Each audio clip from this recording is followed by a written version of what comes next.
here's the thing. In order to put together a coherent political campaign, you need to talk about what you stand for. You need to talk about who you want to defend.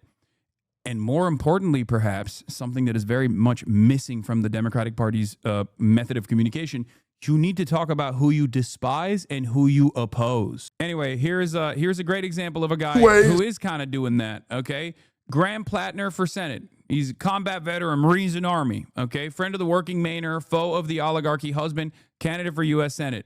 This guy is running for U.S. Senate, anti-Zionist, very progressive, has all of the progressive bona fides, okay? Oh, shit. Gray bars again. I'm going to look a little bit deeper into his campaign. I haven't like fully analyzed it, but and I'm going to link up with him and do some with him as well. But from what I understand, the more Republican part of Maine is very working class, maybe trying to appeal to those people and not just folks with gelled up hair as a winner. We live in a society in which we've been told a story that power is not for us. Power is not for the people. There is a different class, a different type of person whose job it is to wield power, to be a CEO, to be a politician. This is not true. This is false. Power exists for those who are willing to. I've been hurt before, okay? I advocated for one ogre, and I need to really see what his background looks like, okay? But he's already being presented as Maine's own Zoran, all right? Here's Edinger Mentum who said that. Here, let's just look at his campaign kickoff video, okay? What I love most about Maine are the people. I have never met people who are more hard scrabble, even in a place that requires you to work like 2 or 3 different jobs. We have watched this state become essentially unlivable for working class people, and it makes me deeply angry. My name is Graham Platner, and I'm running for U.S. Senate in Maine to defeat Susan Collins.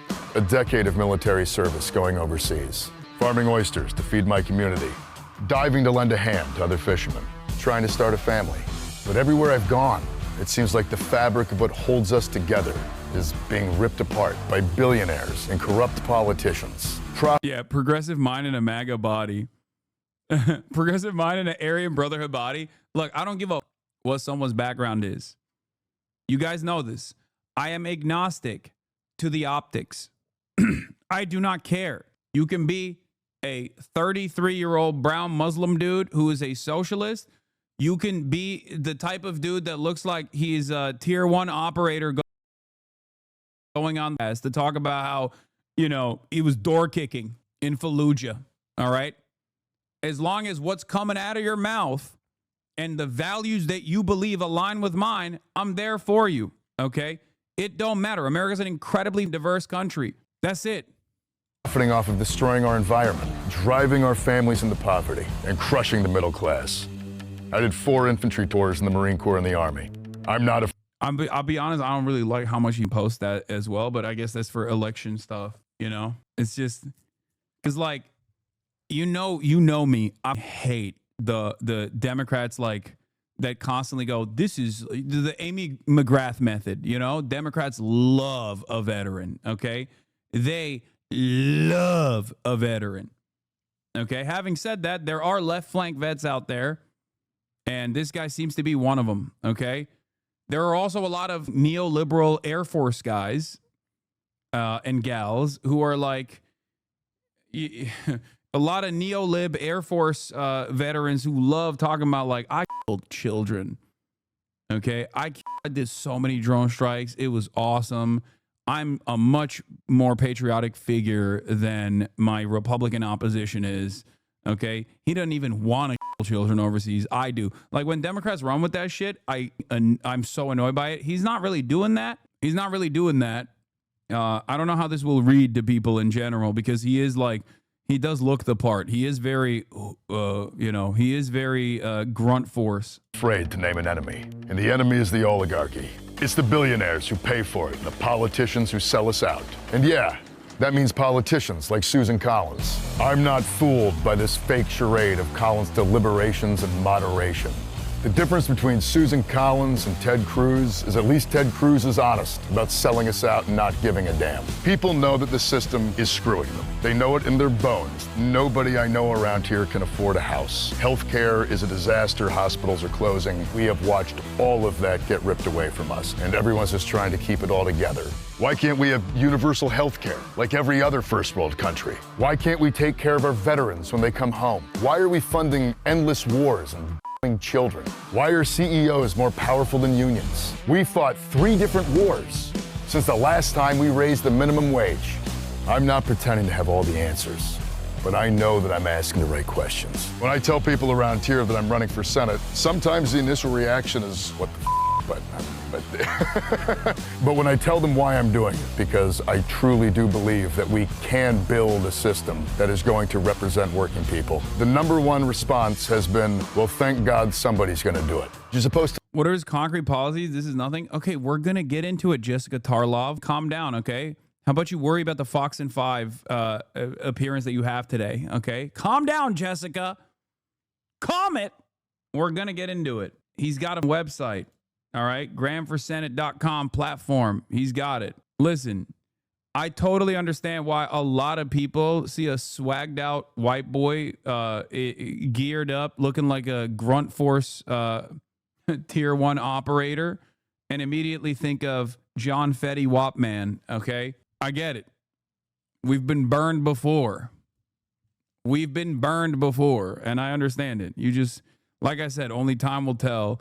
But as far as his platform goes, like, I mean, he's actively speaking out about this stuff too. Like, I mean, look, Graham Platner to Prem Tucker on Zateo said there's a genocide that is occurring in Gaza. And at some point in the not so distant future, we are all going to be looking around and realizing that we failed the ultimate moral test of our time. The reason why I'm saying like, I'm warm to this person is not because like I'm a bro with progressive ideals, but also because, this is John Betterman. Okay. The reason why I'm warm to this guy is because of who he has surrounded himself with. Okay. His team, from what I have seen, is fairly solid. Man, I'm scared because Federer hurt me so bad. But yeah, I will be going and interviewing him and stuff and getting making a better assessment in the future. All right. To fight for the things you love. This is our home, and I will fight tirelessly for it, for you. It's Mainers first, in Maine, always. Yeah, okay. Here's a notable section from his policies, by the way. Stop the mass deportation machine. Pass real immigration reform. Rhetorically shows much more in common with pre-Bernie 2016 on immigration than a lot of the modern Democratic Party. Our government is kidnapping people off the streets and imprisoning them in hellish conditions. This is unconscionable. It is long past time for serious immigration reform. Unfortunately, many multinational corporations have no interest in this.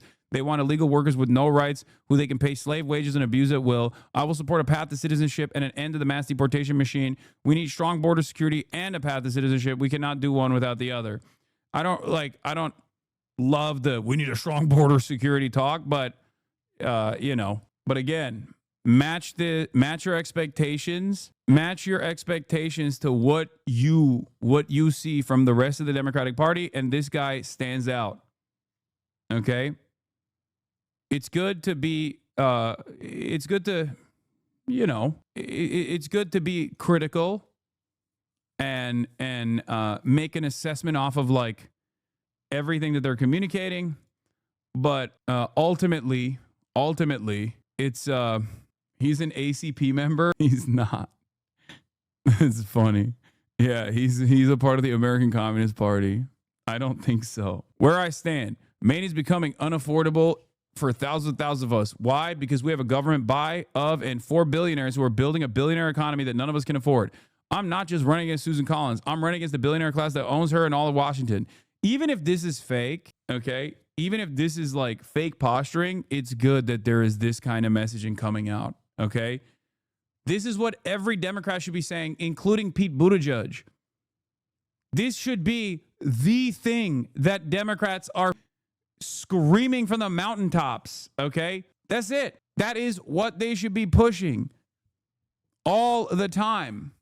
We should not settle for politicians who speak in vague generalities about policy. Here's where I stand. Most importantly, I want to hear from you as this platform grows and develops. Overview. America's entered a new gilded age. We have a government of, by, and for billionaires. We have direct consequence of disastrous court decisions capped by Citizens United that have allowed billionaires to buy elections. As a result, they have built a billionaire economy, one that creates explosive growth for a tiny privileged few, for a handful of billionaires and multinational corporations, and inflation, stagnation, and decline for the rest of us. In 1990, there were 66 billionaires in America. Today, there are over 900. When you look around, do you see a community that is over 10 times wealthier than 1990? And so, while my platform spans many issues, I view most of my job as a U.S. Senator to do things. 1, to ban billionaires buying elections. 2, to dismantle the billionaire economy in favor of an economy that works for the American worker, for small businesses, for the vast majority of Americans. I will be a senator for all those who can't buy senators. So here's the thing. Okay, here's the thing. In order to put together a coherent political campaign, you need to talk about what you stand for. You need to talk about who you want to defend. And more importantly, perhaps, something that is very much missing from the Democratic Party's method of communication, you need to talk about who you despise and who you oppose. Targeting billionaires who are unimaginably powerful figures, but their numbers are minuscule. Okay, in comparison to the 99% of Americans, is good. You need to position yourself against villains. Okay? Democrats don't do that. They want to suck up to the billionaires, and so they look like they're phony. Ban billionaires buying elections, rebuild our failing healthcare system. Our system for profit health insurance is a disaster. We pay more than any other country in the developed world. Healthcare is a basic human right, not a privilege, not a perk, a right. As a veteran, I'm fortunate to receive quality care through the VA, but Americans should not have to put on a uniform or fight in misguided foreign wars just to get decent health care. Every single person in this country deserves good health care, no matter who you are. We have rural hospitals closing because of policy choices made by Republicans like Susan Collins. Like, I'll tell you something, okay? Democrats especially, who are guided by fear, of oftentimes don't take strong positions that they are worried will not reflect positively. Like they're worried that like they'll say something that the media will take on and just like yell about. Israel's a great example of this. Some of them are indecent charlatans, and some of them do have this misguided fear that if they speak out against Israel, that they won't actually be rewarded by the population, by the broader population, which they will, 100,000%. But they are worried that like people will come and petition their speeches and things like that. They'll get suppressed by all of the different organs that are pro-Israel that have made themselves irreplaceable, seemingly, in the eyes of the DC bubble, in American politics and in the American media system. Okay? I think a guy like this could just like very easily also take a strong anti-war position, given his background, to be like, I don't think we should be doing any of these wars at all. I think it's a jobs program, and it's utterly ridiculous how much we are destroying the next generation so that they can get a leg up. These systems, these social services should be provided unconditionally to every single person living on U.S. soil, and that on top of that, the military's focus as a jobs program should be on rebuilding this country and infrastructure projects rather than constantly waging war and destroying the global South. That is a position that a guy like this could take. Okay? I don't know if that's something that he genuinely believes or not, but that's something that many people would be so afraid to say out loud because they're worried that people will go, oh, you're an anti-patriotic terrorist or whatever, right? It's not a problem to say these things, especially when you got Donald Trump, who presents himself, who has the audacity to present himself as an anti-war guy. American foreign policy has been deliberately American foreign policy, by design in the media, it never takes the forefront of political messaging. It's not something that people care about when it comes to elections either, okay? This is the attitude that people have in D.C. That is by design, because if American foreign policy was at the forefront, people would recognize how violent America is, and people would start asking questions about, like, why are we giving hundreds of billions of dollars to all these other countries, or even waging wars overseas? Like, why the fuck are we doing that? And we're creating a lot of animosity against us around the world. So for that reason, the media rarely ever talks about it, or have a complete bipartisan stranglehold on permanent warfare, permanent military contracts, constant money going into the military industrial complex. Okay? But that has created this very weird position where America as a nation state relies on constant extraction of natural resources from the global south to exist in the ways that it does, to offer the limited amount of comforts that it does to the labor aristocracy, while simultaneously the average American believes that they're anti-war. Okay? Because if they were aware that this entire system is designed on permanent military conflict, they probably would have, they probably go on either side of this equation. Some would say, I'm being honest, I like that we're killing children overseas as long as I can get a t-shirt for $5. And others would say, I think this is unconscionable. We should actually focus on isolationism, whatever you want to do with that, that ideology. There are plenty of Americans right now, though, that feel like they're anti-war. They're anti-war. And yet no politician sincerely communicates this message because they're too afraid. They're too afraid that they'll be called a terrorist.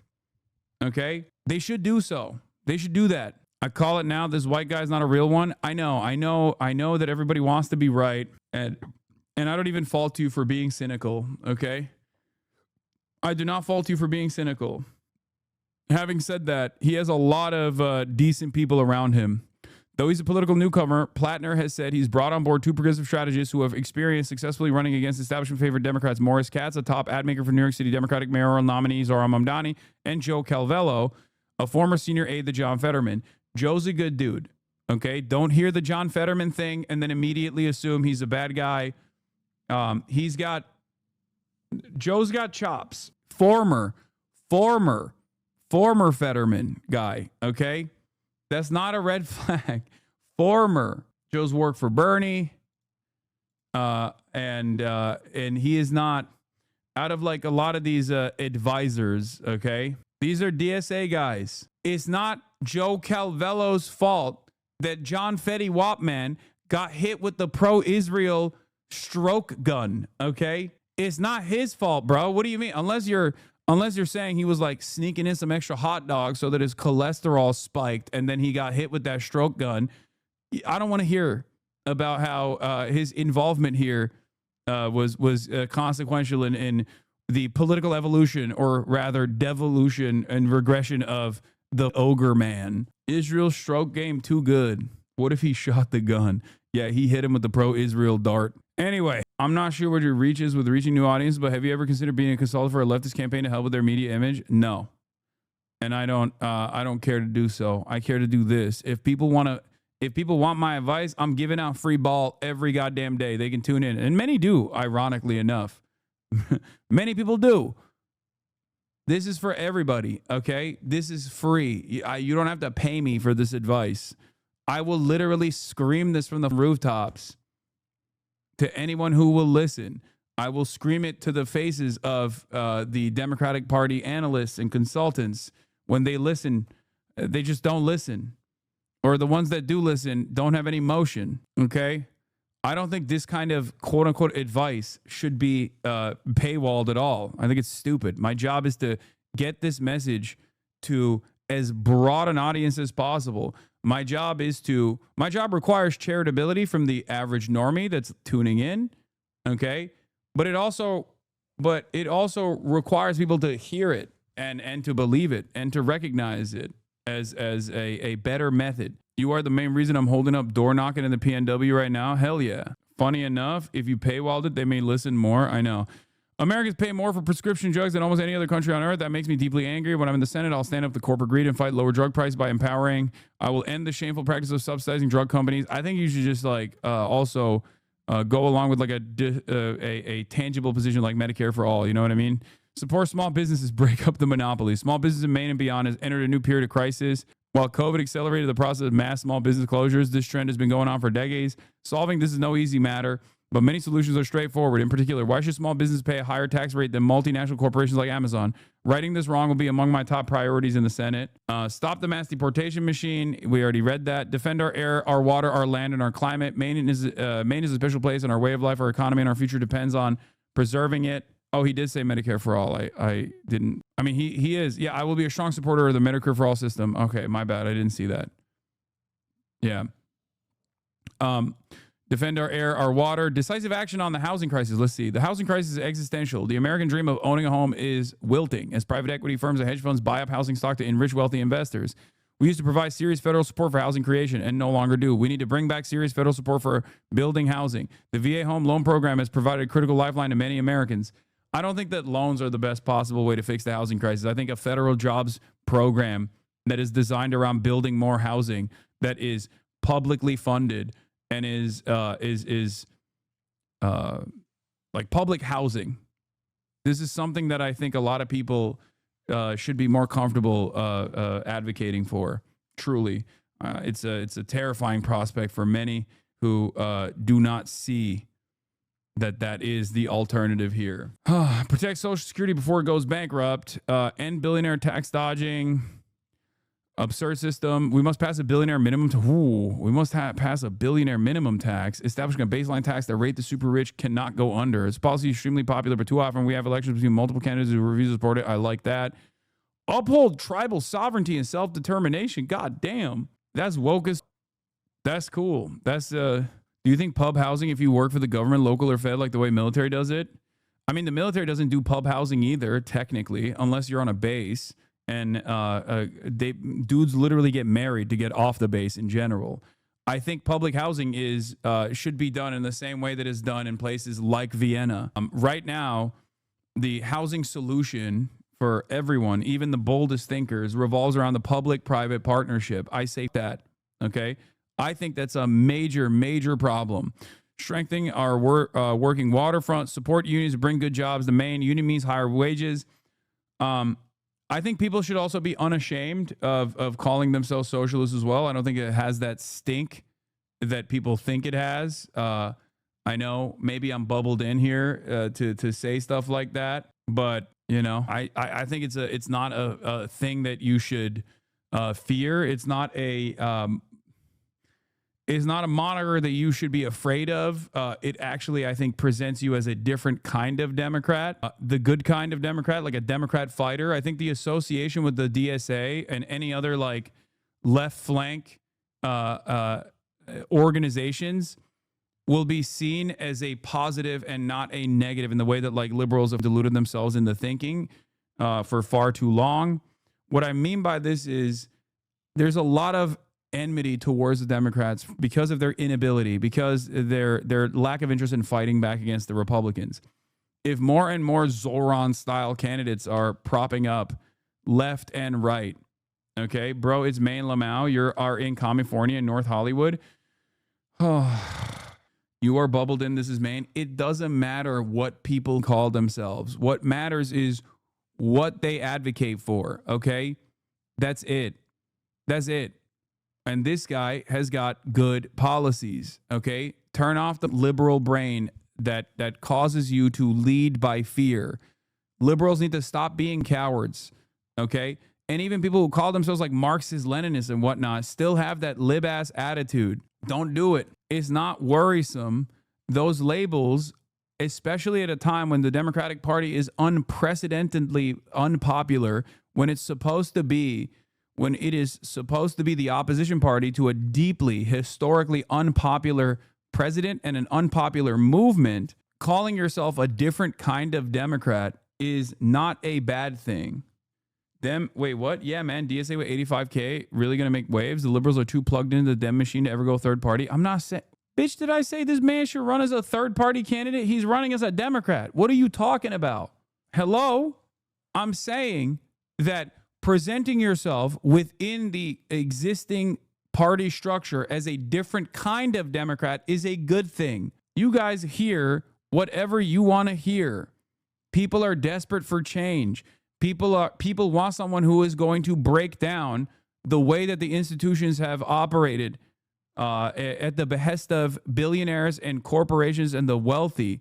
They want that. Dude, one of the best things that happened immediately after Zoran was Republicans quickly claiming that maybe Nancy Pelosi wasn't a socialist at all.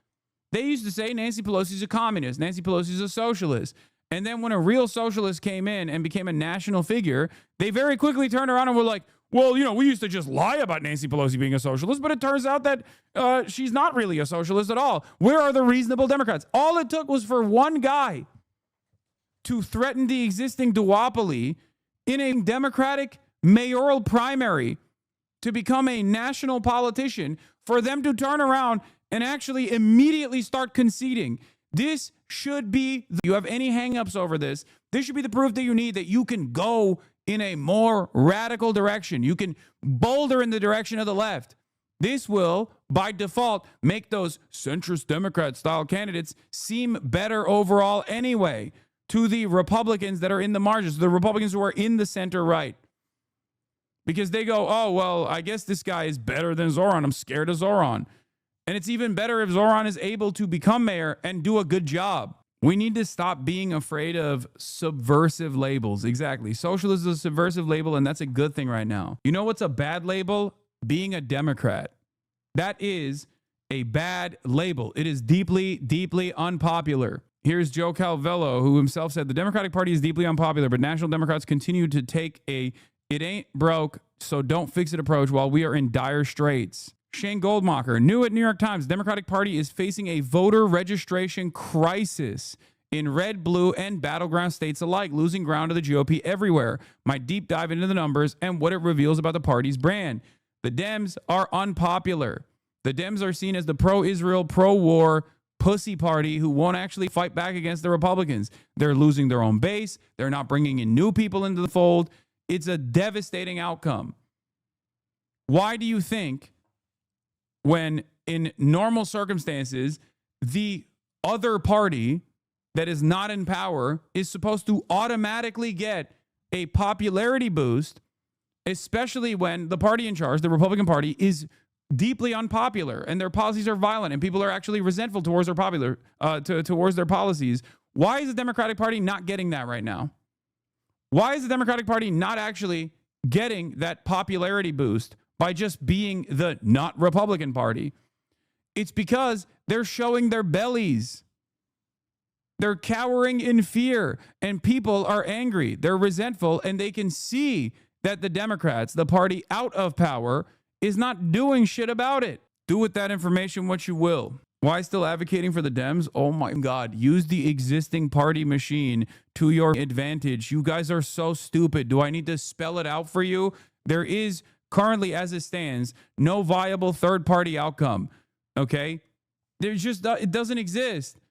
So a person that would normally be a third party candidate should still use the existing infrastructure. And then if they gain national prominence, maybe they'll start their own third party initiative after they have that platform. But you can't do that right now. What the more do you want to hear from me? This is the weakest the Democrats have ever been. It's an opportunity for tremendous gains to be made to utilize the pre-existing structure, okay, and force the Democratic Party to actually be a progressive force, an actual real counterbalance against the Republican fascist movement. That's it. Look at Jeremy Corbyn. And if it doesn't work, then you can move on to a different alternative outcome. And I totally am not against it anyway. If you want, build out the Green Party to be an actual Green Party and not like some weird, possibly foreign influenced group of people that only show their face every 4 years to run around and say a bunch of silly shit and then also see increasingly limited success at a time when people are looking for alternatives. You know, I'm in a competition between Jill Stein and Kamala Harris on who spoke out less post-election. Okay. I don't know who wins that. I'm going to be honest. It's like Twitter activity of Jill Stein, Twitter activity of Kamala Harris post-election. They're nowhere to be found. How did this happen? How did this happen? It's not even just Twitter activity, but just like in general. 30 states plus DC allow for partisan registration between 2020 and 2024. Democrats lost 2.1 million voters in those states, and the GOP gained 2.4 million. But those top line figures are just the start. Shane Goldmacher reports. By percentage, Democrats went from nearly an 11-point edge over GOP in 2020 to just a 6-point edge in 2024. Along the way, some states have flipped the GOP registration edge entirely. Florida, of course, but more big ones are likely coming. In Pennsylvania, the quintessential battleground, Democrats had a registration advantage of 517,000 among active voters in November 2020. As of the summer, only 53,303 voters. In North Carolina, Republicans have raised roughly 95% of the registration advantage that Democrats held in the fall of 2020 by this summer. The Dem edge is less than 17,000, down from nearly 400,000 in 2020. Some have dismissed registration as a lagging indicator in the past, but in 2024, it proved prescient. Democratic weakness was concentrated where Trump was strongest, among men and younger voters. There are few better measurements of a party's brand than who actively choose to identify and register with it. And fewer voters are choosing to become Democrats. Check out this graphic of the trend line for new registrants since 2018. Look at this graph, dude. Look at this graph. We also have some takeaways in the findings. This is perhaps the most stark one. Many voters are choosing to be political independents by not registering with either major party. But of the people who do choose between the two main parties, the Democratic share has been cratering, according to the analysts. Why? Because one party stands for something. It's evil, but at least they stand for something. The other party stands for nothing. They're still presented as evil, but they're also evil and feckless. You got to pick a lane, man. Okay? I am presenting an alternative, which is don't stand for evil and stand for good things instead. It's super simple message. Policy first, agenda first, things that will genuinely improve people's material conditions first and foremost. Become identifiable by tangible policies that actually genuinely improve people's material conditions. Become an earnest communicator of said policies, and people will reward you. This is how democracy is supposed to work in theory. I am losing my goddamn mind having to have this conversation over and over and over and over and over again every single election cycle, and then in the immediate aftermath of the election cycle, and continue to have this conversation for the past 12 years to an increasingly smaller group of people that are interested in this sort of thing within the power structure of the Democratic Party. And here we are, cratering support. It's an opportunity. It is an opportunity for a true progressive force to overtake and pull the Democrats in the right direction, whether they come along or not. Kicking and screaming, okay? Become undeniable, become unavoidable, become a force that people have to reckon with. Hey, Hasan, I found an absolute banger diss track about you that was posted to YouTube yesterday called Hasan and His Gucci Bag.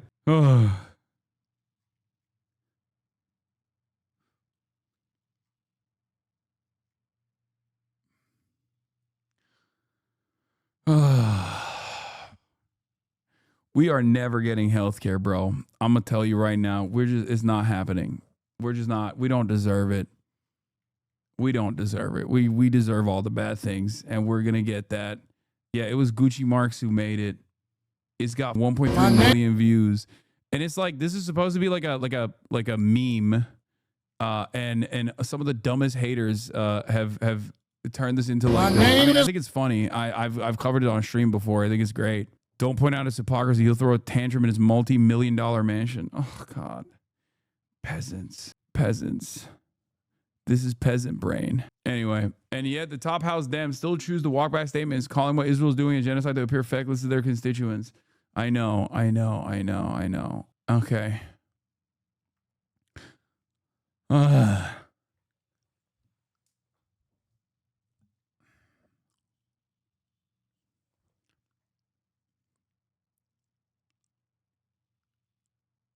Not everybody who disagrees with you is a peasant, but these people are definitely no. I'm not even saying that. I'm saying that like the notion that a guy who's like, hey man,